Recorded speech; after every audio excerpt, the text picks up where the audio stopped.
President Emmerson Mnangagwa yesterday warned chiefs against supporting the opposition, saying traditional leaders must remain loyal to the ruling ZANU-PF party if they want to retain their positions.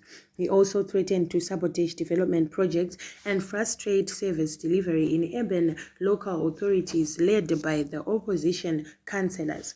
Addressing thousands of ruling party supporters in St. Mary's Chitungwiza, Mnangagwa warned that the party would not hesitate to dethrone chiefs found honoring with opposition officials.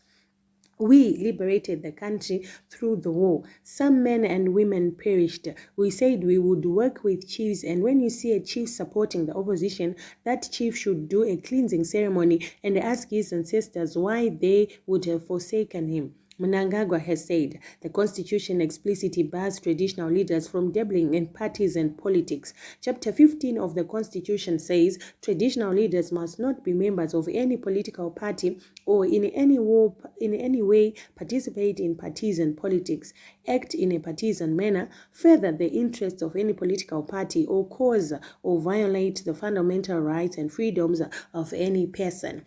But the Chiefs Council President Fortune Charumbira has on several occasions publicly declared his alliance to the ZANU-PF.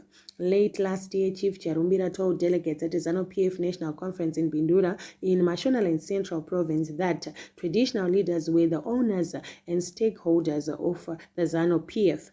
In December, the Vice President Constantino Chiwenga read the Riot Act to Chief Mourinho of Masvingo after the traditional leader warned Mnangagwa that he risked losing the 2023 presidential race if he continued surrounding himself with corrupt lieutenants.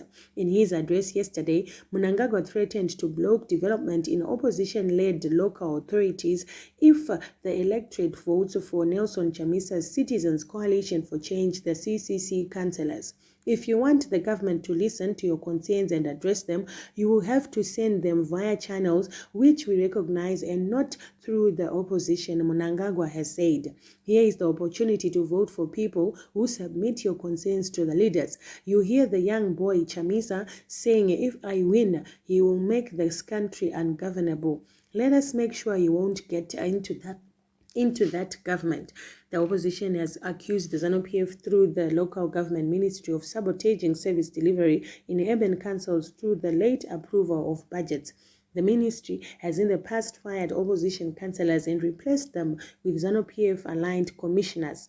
Mnangagwa also said his government was determined to deregister non-governmental organizations that refused to toe to the ruling party line.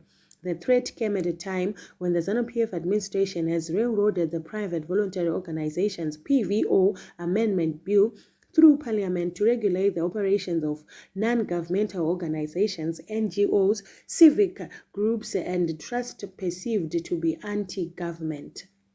According to the civic groups, the bill is a ploy to stop them from exposing misgovernance, corruption, and human rights abuses. The NGOs which fail to stick to their mandate, I will push them out of the country. We can do without them. We don't need them, said President E.D. Mnangagwa before warning Senators that they risked arrest.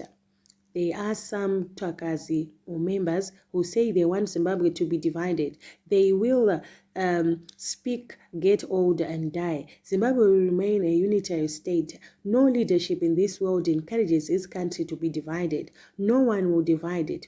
If you want to do that, you will leave shortly. Walk in the right path, and we want peace, we want development. This country has its owners, and it's led by its owners. It can't be led by people who get advice from whites, he said.